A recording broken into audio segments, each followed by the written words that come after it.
course. Some people have everything, born into a world of privilege, power, and endless opportunity. Robert Durst was one of them, an heir to one of New York's most influential real estate families. But for those who knew him, there was always a sense that something was terribly wrong beneath that polished surface. A man shaped by a dark childhood who could never escape his own demons. His story began with a disappearance without a trace, then a close friend murdered, and finally, a neighbor's dismembered body. For decades, Robert Durst managed to evade justice, shielded by his family's money and a strange ability to slip away. He lived a double life, hiding in plain sight with simple disguises. But underneath it all, it was always the same. A man haunted by his own past. He was a suspect in 3 different murder investigations, but managed to avoid prison, until a documentary filmmaker gave him the chance to tell his story. What followed was a cat-and-mouse game that captured the attention of the entire world. A man who thought he could control the narrative, but in the end, it was his own words that became his undoing. For in an unguarded moment, in a bathroom, a live microphone captured the truth that justice had sought for decades. What the hell did I do? Kill them all, of course. And his own betrayal became the final, shocking chapter in the nightmare he had created. Welcome to Final ConfessionX. In 1982, his wife Kathy McCormick vanished without a trace. She was intelligent and just months away from graduating as a doctor. Their marriage was stormy, marked by Robert's volatility and controlling nature. On the night of January 31st, she was seen by friends. Then, she was gone. Robert Durst didn't report her missing until 5 days later, and his accounts of what happened during those days were inconsistent. The police investigation, flawed from the start, lost momentum. Kathy's body was never found. Her family was convinced Durst was responsible, but his money and influence kept justice at a distance. The case went cold, but the suspicions against Durst remained. 18 years later, in 2000, hope was reignited for Kathy's family when police decided to reopen the case. They wanted to speak with Susan Berman, a writer and daughter of a mobster who was Durst's best friend and had acted as his unofficial spokesperson after Kathy's disappearance.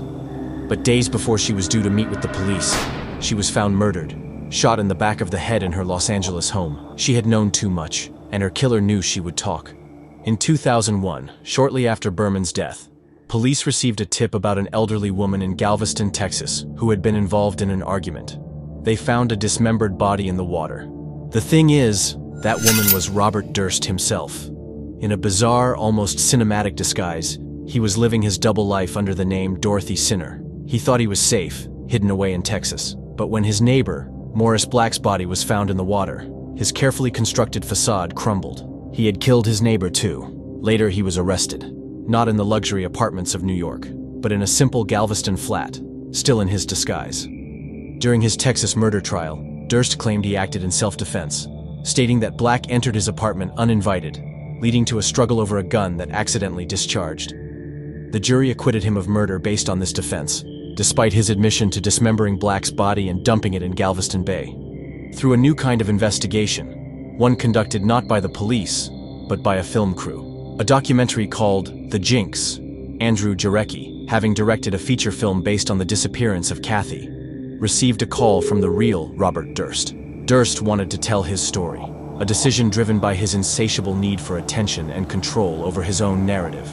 Over years of interviews for the HBO series The Jinx, Durst proved to be an erratic, charming, and often contradictory narrator of his own life. The filmmakers unearthed critical new information. Kathy's family provided a handwritten note from around the time of her disappearance, which contained what appeared to be instructions for a burial site. More damningly, when the filmmakers found an old letter Robert Durst had sent to Susan Berman, a chilling similarity emerged. Not only did the handwriting look alike, but on both envelopes, the address for Beverly Hills was misspelled in the exact same way. Beverly, with an extra E. It was an almost perfect fingerprint of error, a small human mistake that tied Robert Durst directly to the scene where Susan Berman's body was found. Suddenly, it wasn't just suspicion anymore, it was evidence. It was a detail easy to miss, but in a criminal investigation, details mean everything. Confronted with this ironclad evidence in a final, tense interview, Durst had no explanation. He excused himself to the bathroom, seemingly unaware that his wireless microphone was still on. The cameras stopped rolling, but the audio kept rolling.